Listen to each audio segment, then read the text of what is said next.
Hello? Hello? Hello?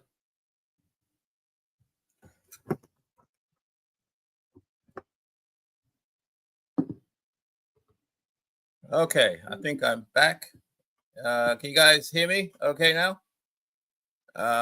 Give me a shout out if you can hear me. I'm starting again. I'm back online. And let's have a look. Can you guys hear me? Yes, we can hear you. Okay, good. So technical issue resolved. I just had to reboot my computer, so I apologize for that. And I will resume in about 10 seconds. Let me get the Instagram folks back online. And technology. What would we do without it? Probably a lot better. Okay, so give me 10 more seconds. And let's get Instagram lined up. And I think we should be going live on Instagram. I think we're good on Instagram now. Okay, good. So Instagram is back online, and I am good to go. And we are right. Okay, sorry about that. Okay, BRRRR. And so the issue is going to be, there's a lot of hype over BRRRR, what it is, what it's not, and so forth. So I'm going to do a deep dive based on my experience doing this for many years. So as usual, if you've got some questions, please put them in the chat box, and I'll try to get to them shortly. If you want to do a one-on-one with me, you can go to my website, www.joeasimo.com, www.joeasimo.com. And any questions, any issues, any problems that you're facing, feel free to book a one-on-one with me. I did a couple this week, really good sessions, and looking forward to helping you if I ever get a chance. Okay, BRRRR exposed, risk, rewards, and wins. So why do so many investors fail when it comes to BRRRR? And why does it sound, when it sounds so simple on paper? Well, the BRRRR strategy, which is buy, renovate, rent, refinance, repeat, has been called one of the most powerful tools, for building wealth. And I think I agree with that. It's allowed me to acquire a portfolio with having limited funds. You can recycle money around and really leverage the power of real estate over a long period of time. Well, despite its promises, countless investors have walked away from BRRRR deals, frustrated, broke, and burnt out. Okay, the method looks straightforward on paper, but in reality, it's filled with hidden risks that can even overwhelm, I think, seasoned professionals. So, what separates the winners, from the losers? It's not really luck, in my opinion. It's preparation, systems, and the ability to anticipate problems before they occur. Okay, so it's not luck; it's preparation, systems, and the ability to anticipate problems before they arise. So many investors fail to appreciate that BRRRR is not just a formula; it's really a high-stakes sequence of events where every step builds on the last. Okay, a weak purchase, for example, a runaway renovation, for example, or even a failed refinance, for an example, can wipe out expected returns and trap your capital. On the other hand, investors who treat BRRRR as a disciplined process rather than a shortcut, I think you can create a scalable, repeatable systems that generate consistent wealth.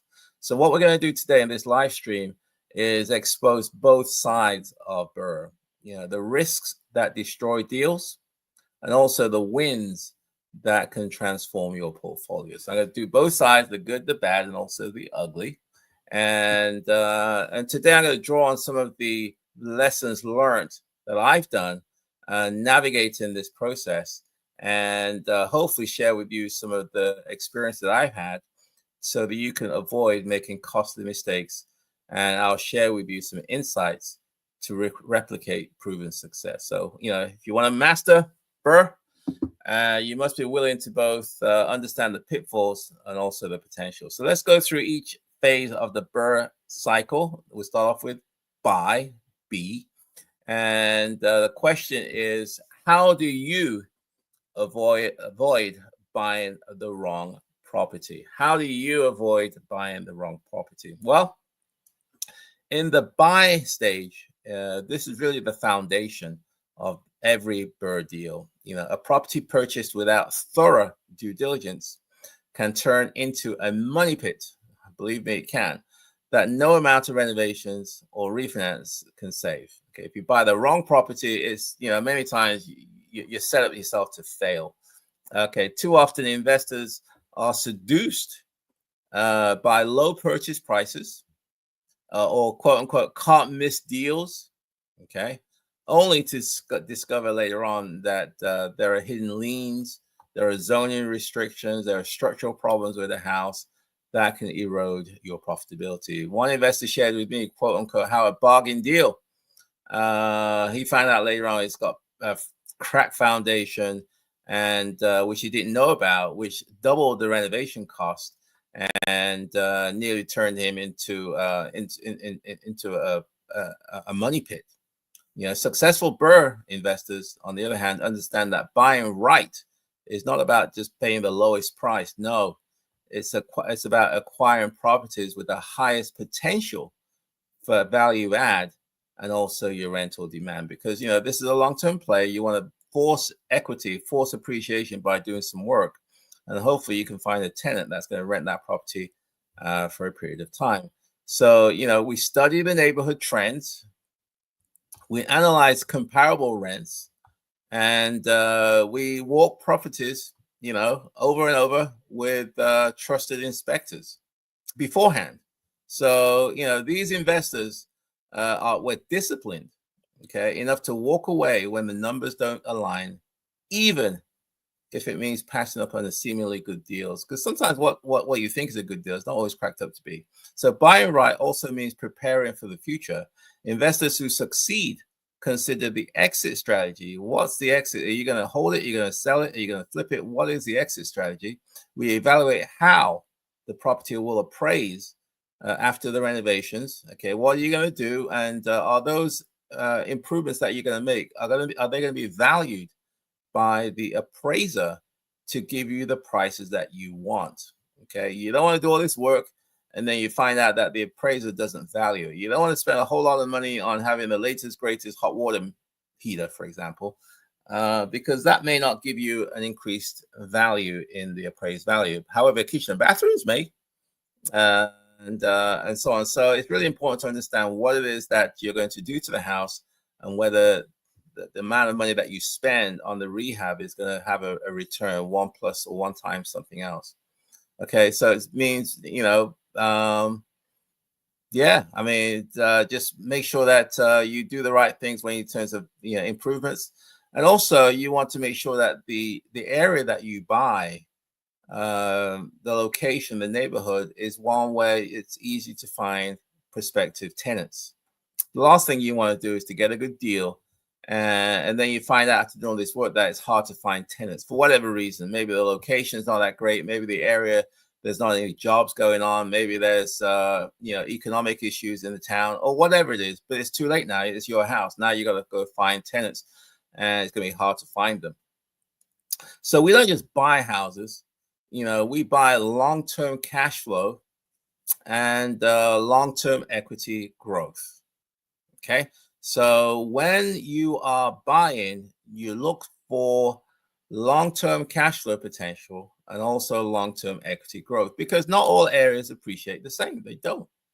And you don't want to be stuck holding the bag. So what are some of the action items as it pertains to the buy phase? Define your strict buy box, your criteria in terms of location, the condition, tenant demand, and don't compromise. If it doesn't make sense, don't buy it. Okay, there's always another deal later on. This is not the last deal in town. Always conduct title checks, lien searches, and full inspections before closing.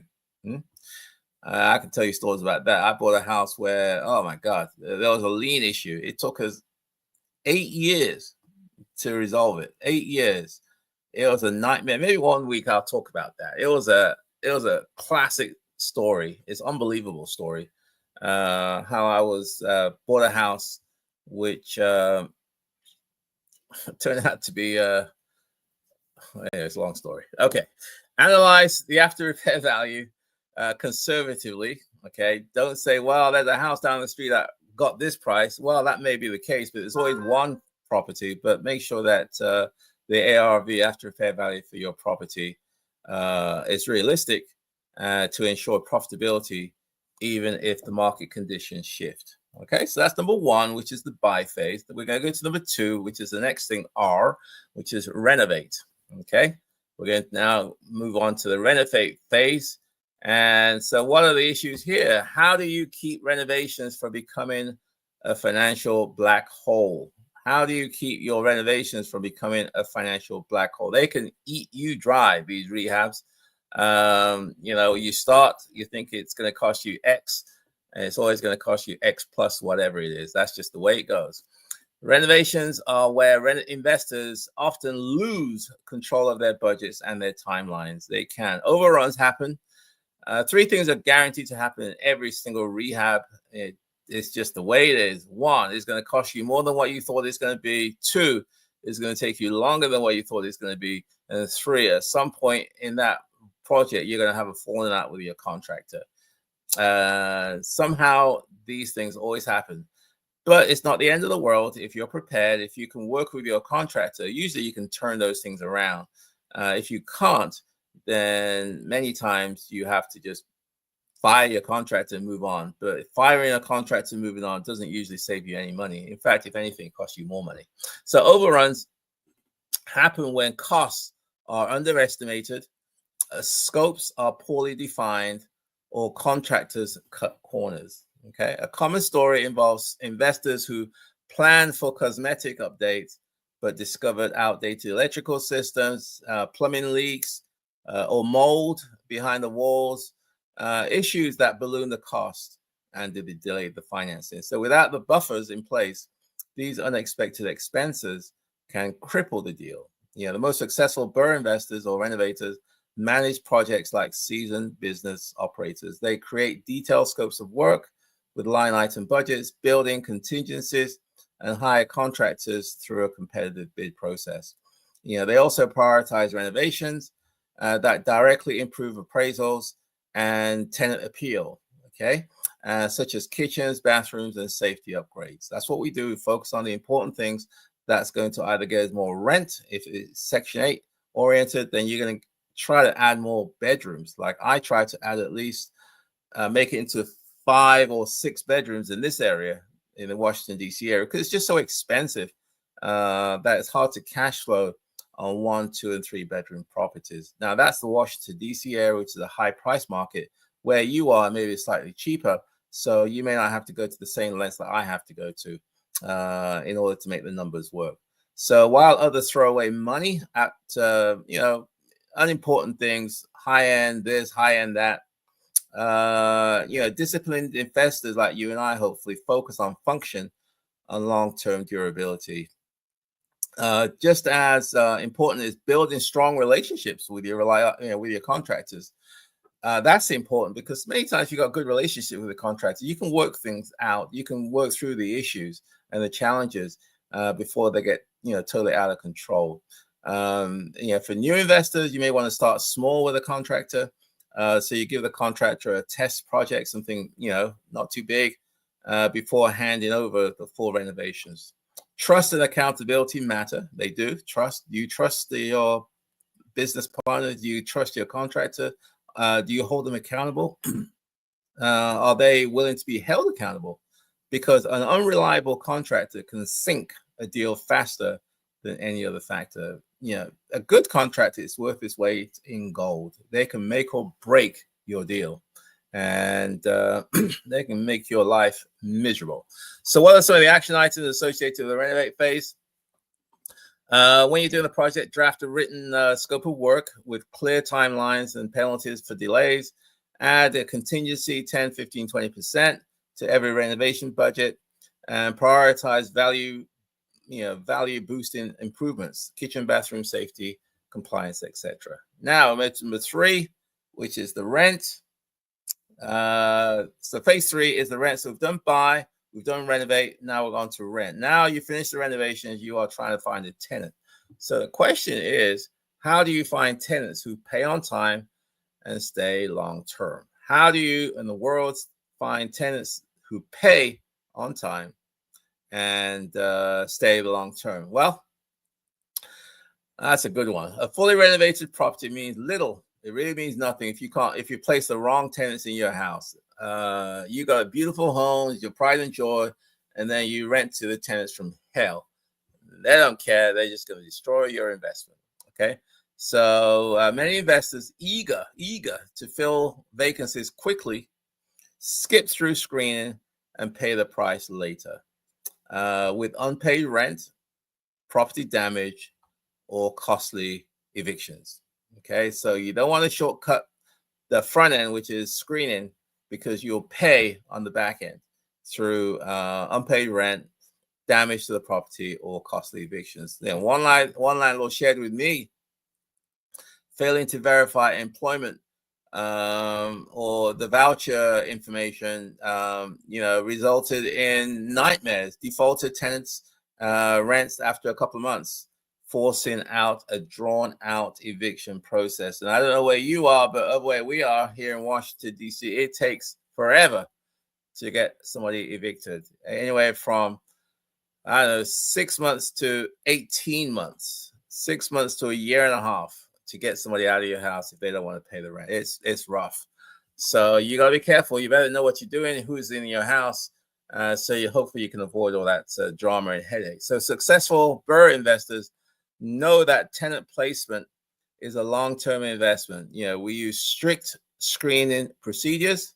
We verify things like income, employment, credit, rental history, background checks, and we verify with current and past landlords. We do a whole lot of stuff to verify who we're renting to, and obviously you got to do all this and be compliant with fair housing laws. So you can't discriminate against protected classes. And we also create marketing materials that highlight not just the property, but also the professionalism, hopefully, of you, the landlord. Okay, because tenants are looking. In fact, they're more likely to respect a house and stay longer in homes managed by landlords who clearly value maintenance, communications, and just a good rapport with their tenants. So tenant retention. This is something that's really not highlighted, but it's a big deal for me. I don't like turnover. I want to have my tenants stay as long as possible. In fact, I went to a home today, this afternoon, and where my tenant was there she's been with me 28 and a half years today. Yeah, 28 and a half years. 28 and a half years this tenant has been with me. Okay, can you imagine how much that saved me in terms of turnover costs? So experienced investors or landlords offer incentives to attract good tenants and to make sure they stay and renew their leases. Okay, they also understand that responding quickly to maintenance requests builds goodwill, reduces turnover, and protects the property. So what are some of the action items as it goes to the rent phase? Use rigorous screening to verify tenant qualifications, things like income, employment, rental history. Market properties professionally to attract reliable long-term tenants, and implement systems to respond to maintenance requests and promptly and also professionally. So that's number 3. We're kind of halfway through. As usual, if you've got some questions, please put in the chat box. I'm going to get to you in about 10 minutes, 5-10 minutes. So put them in there. Anything to do with real estate investing, put them in there. I'll try to get to them shortly. And likewise, if you want to book a one-on-one with me to do a deep dive into any particular subject, you can always go to my website, www.joeasimo.com, and you can press the button that says Ask Dr. Joe, and you can schedule a one-on-one with me. Okay, number 4, refinance. So now we've done the buy, we've done the renovate, we've done the buy, renovate, rent. Now we'll go to the refinance, okay, which is the third R of the BRRRR. And so how do you make sure? That's the question. How do you make sure that the bank sees the value of what you recreated? So we took out some short-term loans, short-term monies, either from a hard money lender or from private investors, to acquire the property and also to renovate the property. And next thing we want to do is to recycle that money. So we have to refinance. Okay. So what we want to do is to make sure that the bank sees the value that we created, because the higher the value, the appraised value, the more likely it is that you can recoup most of your money. So refinancing is often the most misunderstood part of BRRRR. Investors assume that appraisals will reflect the hard work, and only to be shocked and disappointment when the values fall short. So you're thinking 100K, and then the appraiser comes in there and says, well, I don't think this house is worth 100K. I think it's worth 80 or 85 or 90. And so that's going to limit how much you can refinance. So appraisers, however, can only assess what they see and what they've been shown. If investors don't document renovation, if you don't document, if you don't, document and have photographs, videos of what you've done, and you can provide comparable sales, or you can highlight the upgrades, then you run the risk of undervaluation. Okay, and I've learned this the hard way, where I bought a house, renovated to the house, I got a buyer, I was going to flip the house, and then the appraiser came in, he came in short. And I said, never again will I allow that to happen. So now I'm more proactive. I document all the improvements that was done. I take photographs, videos, I provide some comps, and I meet with the appraiser when they are doing the appraisal. I'm not going to rely on the appraiser being a nice person and to give me a break. No. Savvy investors, BRRRR investors, treat appraisals like sales pitches. We prepare detailed before and after packets with photos, invoices, and descriptions of every important improvement. We meet with the appraisers at the property. Okay, we're not just going to let themselves in. We want to be there to showcase what we've done and to educate the appraiser of all the improvements that were done. We answer questions and provide comparable sales that justify the projected value. I'll say two things: comparable sales, but also you want to provide comparable rents, because if you're not careful, the appraiser is going to do their own estimates of what the rents are, and that could be lower than yours, and that's going to limit how much you can borrow. So by taking control of the narrative, we ensure that appraisers recognize the true worth of the property. We build relationships with lenders also is critical. And so in my opinion, investors who cultivate trust with multiple banks, with the appraiser, with the lenders, you really do expand your financing options, and you're more likely to get the results that you're looking for, rather than be surprised and shocked and so on. So flexibility does matter, especially in markets where lending guidelines sort of tighten unexpectedly. So what are some of the action items here to do with the refinance? Create appraisal packets with photos, videos, invoices to support your high evaluations. Develop relationships with multiple lenders to secure flexible options, and run conservative numbers to ensure deals work even with lower than expected appraisals. Okay, and then we get to number 5, which is the repeat. Almost done. The question is, how do you scale BRRRR without burning out? How do you scale without burning out? Okay, repeat in BRRRR is where many investors hit the wall. Okay, after 1 or 2 deals, they run out of cash, they get burnt out in terms of energy, or they're unable to grow to manage the capacity to manage multiple projects. It's just not there. So what does this mean? Is that, well, the flip side is that overextending too quickly, you can do too many. I mean, I was talking to one investor where their goal was to do, I don't know, 15 or 20 deals a year.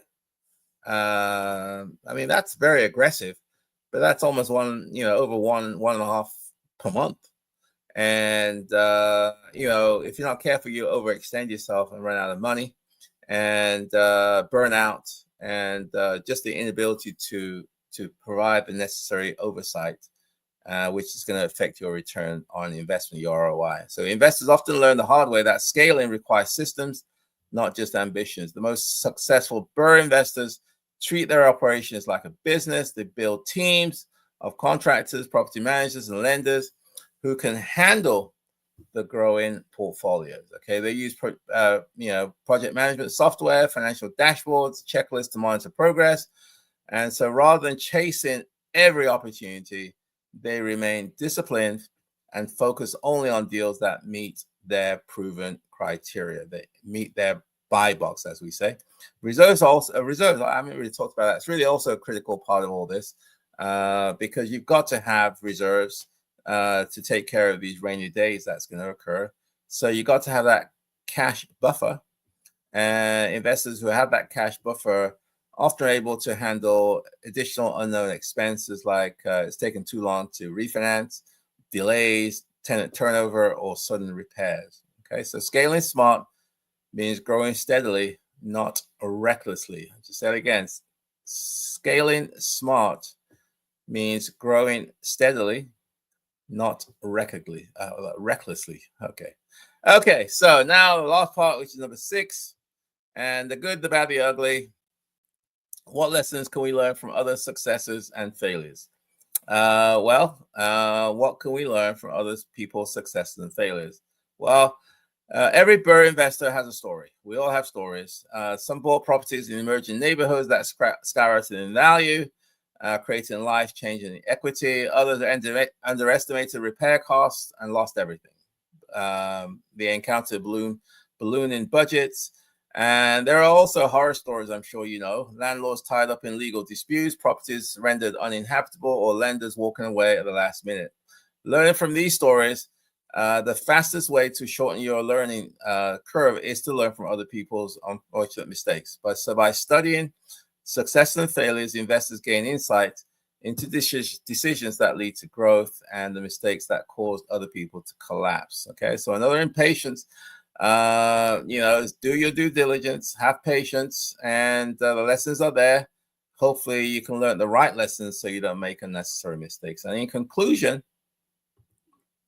why must every investor master BRRRR to succeed in the long term? BRRRR is not just another real estate buzzword. It's really a disciplined process. I think I've tried to say that in this live stream that separates hobbyists, novices from true investors. Those who underestimate its complexity often find themselves drained out of capital, time, and energy. Okay, but those who master each stage unlock a system that can build wealth, equity, and financial freedom. I can attest to that faster than most strategists. The key to success lies in embracing both the risks and the rewards. By buying smart, renovating with discipline, screening tenants rigorously, preparing for refinancing, and scaling sustainably, you can avoid common pitfalls and hopefully you can replicate proven wins. The BRRRR is not just about chasing quick gains. It's about building a scalable, repeatable model for long-term success. Ultimately, though, mastering BRRRR is more than just properties. It's about mindset. It requires resilience in the face of obstacles and setbacks, patience to walk away from bad deals, and the discipline to stick to proven systems. So with that said, my friends, if you're willing to embrace the full reality of BRRRR, the good, the bad, and the ugly, BRRRR can become the cornerstone, in my opinion, of lasting wealth. So with that said, my friends, that is it for today. I'm going to go to the chat box. If you got some questions, please put them in there. I'll get to you in a second. Anything to do with real estate, please put them in the chat box. And if you want to shoot me an email, if you want to communicate with me, shoot me an email. I can be reached at joe@joeasamoah.com, joe@joeasamoah.com. If you want to book a one-on-one with me, you can go to my website, www.joeasamoah.com, www.joeasamoah.com. And with that said, my friends, let's get the show on the road. In terms of questions, let's have a look. Your audio, good evening, Dr. Joe. Good. Start the podcast. We can't hear you. Okay, yes, sir, we can hear you now. Good. So I'm back on the line. Everyone can hear me. So Dao2, hope you're doing well. Katie, I haven't spoken to you in a while. Hope you're doing well. Carlise, Appling. Hope you're doing well also. Let's have a look. Nesta. Just texted me. Nesta. Let's have a look. What's Nesta going to say? Hey, Dr. Joe. Thanks for all the good content you give every Wednesday. I really appreciate it most. I really appreciate it. Most people would charge us an arm and a leg for these golden nuggets you give us. Oh, you're welcome. And I enjoy this. You know, I mean, as I prepare for these Wealth Wednesdays, I'm learning as well. You know, it forces me to do some research. It forces me to, dig deep.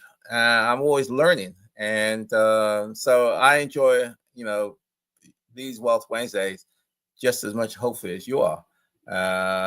If I can help you on your journey, then great. You know, it's the pie is big enough for all of us. Okay. I'm scheduling a deep dive with you soon. Okay, sometime in early October. Fine. When we do the deep dive, are you planning on using Zoom? Yes.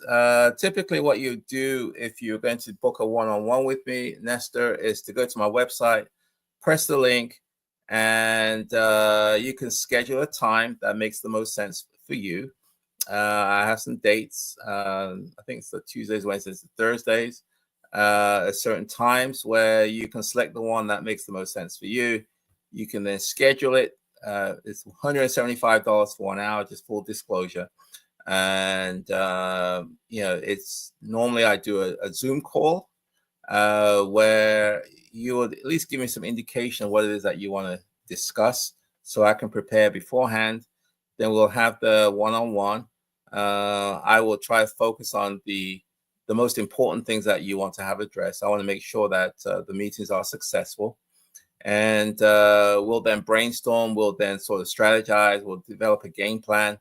And every single one of the one-on-ones I've had, every single one, everyone said it's been really, really well worth it.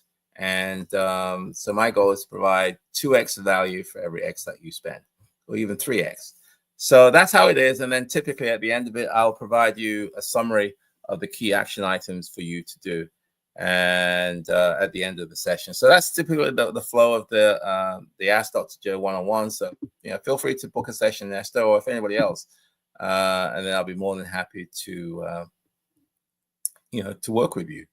Let's have a look. Let's go to Instagram, see what's up in Instagram. We've got quite a few people watching on Instagram. I am hoping AI agents can do everything for me. Okay, I'm not sure what that's about. So yeah, AI. Maybe I'll do a session on AI. The use of AI in real estate investing. In fact, I'm gonna go to a class this weekend on the use of AI in landlording. So hopefully I'll be able to do a session on that in the near future. AI is the way to go. It's just especially, I use ChatGPT a lot. I think it's a wonderful, wonderful, absolute wonderful tool. It can be used in so many different ways, and I really enjoy it, playing around with it. And I can do so much more that I couldn't do before, or take a long time, and so on. How involved were your first few? This is from Katie. Hi, Katie. How involved were your first few property renovations? Did you sort of ease into them? Ease into the properties with more advanced projects as you gained experience and a trusted team? Rehabs. Okay, I'll give you my shot on that, Katie. At first I was leery of rehabs because I didn't know what I was doing. I didn't know anything. I didn't have a team. And it's almost like when you take your car to the mechanic, they start talking mechanic-ese or whatever they talk, and I'm totally clueless as to what they're talking about. And they say, well, it's going to cost you this, or it's going to cost you X or Y or whatever it is. And I have no idea. I can't push back, and so I have to pay. Same thing with rehabs. When I first started, I didn't know anything, so I was relying on what contractors were saying, and nevertheless, I would get duped. I've had all kind of contractors from hell, guys who show up for work drunk, guys who all they want is money every day, money, and you know, they never do the job. It's a constant battle. You got to fight with them. I've had guys have to wake up out of bed to get to work, and it's you know, so after a while you kind of get despondent. And you know, but I was able to find some contractors, and I've used the same contractors for the last dozen years, who they're not the cheapest guys in town, but they get the job done without drama, and they get the job done without any problems, and they're looking out for you if you look out for them. It's really, you know, once you have that in place, you can then fast track your business, because now you can start scaling. Not having to worry about, is the contractor ripping me off? Is the contractor showing up today? Is the contractor doing another job? And so on and so forth. So yes, I started small, and the first project I did with this new contractor, it was a relatively small project, and then that was successful, done, and then we did another one, and then another one, and now this is the only one I do. So I eased smallly, as you can say, I sort of eased into this thing and doing the basics. Then I got a bit more adventurous in terms of the scope of work, and now we do full rehabs, $200,000-$300,000 rehabs, where we gut the house out to complete to the walls, and then we redesign using architects. We get the permits, and then we get the job done. So yeah, so this is how I did it. How do you find them? You can go to your local RIA meetings, ask around there, because obviously, hopefully you'll have other contractors, other investors there. You can ask them who they use. That's one way. Another way is to go to things like the Home Depot, Lowe's, speak to the pro desk, and they usually know who the reliable people are. Or you can go to the Home Depot or Lowe's early, 7:30, and you'll see some contractors there. Try and get their numbers. Referrals. Go to Bigger Pockets, go to their forums, and pose a question. Hey, I'm in ABC town. Does anyone recommend some good contractors? So lots of different ways to network and to get some recommendations and referrals. I've just given you some suggestions, but yeah, without good contractors, it's really, really hard to do this business. I would just say it's almost impossible, and that's a big fear for a lot of us, is finding good, reliable project contractors. But also take the time to learn, you know, some of the activities associated with rehabs. What are the steps? What does it take to do this? What does it take to do that? Get yourself familiar with some of the materials that's required to do these jobs. I'm not saying you should be a carpenter, no, but I think that it's good to be versed to the point whereby at least you can have a good conversation with your contractors and so forth. Okay, 7:50 now. I'm going to wrap it up. I hope that today was an enjoyable session that we did. As usual, if you want to shoot me an email, you can shoot me an email at joe@joeasamoah.com, joe@joeasamoah.com. Again, I apologize for the technical issue we had at the beginning, and but I was able to solve it by rebooting my computer. And with that said and done, my friends, I'm going to wrap it up. So have yourself a wonderful rest of the day, and I will see you. Okay, let's have we've got a couple of last questions coming in. C. Marlon. Okay, C. Marlon. Have you heard of the VA Section 8 program? Is it worth pursuing? Yes, the VA, I think it's called VASH. If I'm correct. In fact, I was speaking to somebody yesterday about that. And it's a similar program. It's really affordable. So it's rental assistance primarily for veterans. And a lot of these programs, there are lots of them, lots of different types of programs. So typically there's some kind of rental assistance provided by the the government, either at the federal government level or at local level, for veterans.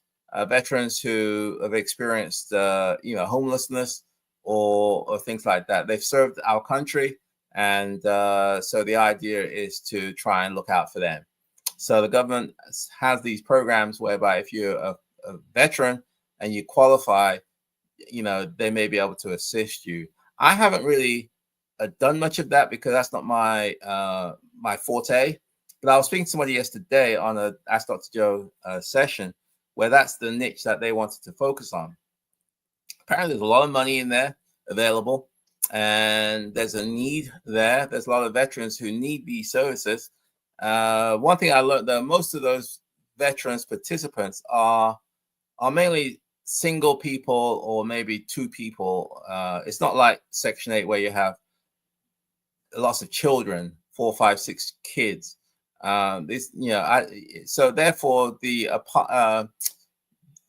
accommodation that they're looking for are usually smaller than what I look for. I like to take a 3-bedroom and add 1, 2, 3 bedrooms to make it 4, 5, 6 bedrooms. Whereas I don't think there are too many people with the VA Section 8 certificates or vouchers who need 4, 5, and 6 bedrooms. Typically, it's 1 or 2. So it's a different niche, but it's not too far away. I think most of these programs are administered locally at the local level by the housing authorities or some of the local governments. If that's a niche that you want to get into, I definitely think it's worthwhile to do your homework and find out more what it is in your area where you are, and see if it makes sense for you. So hopefully I answered your question, C. Marlon. If I haven't, just please put a quick response. And Kay says, thanks very much, Dr. Joe. You're welcome. And then, my friends, I'm going to wrap it up. It's at 7:51. And have yourself a wonderful week. And hopefully this was helpful. I'll speak to you hopefully this time next week. Take care. Bye for now.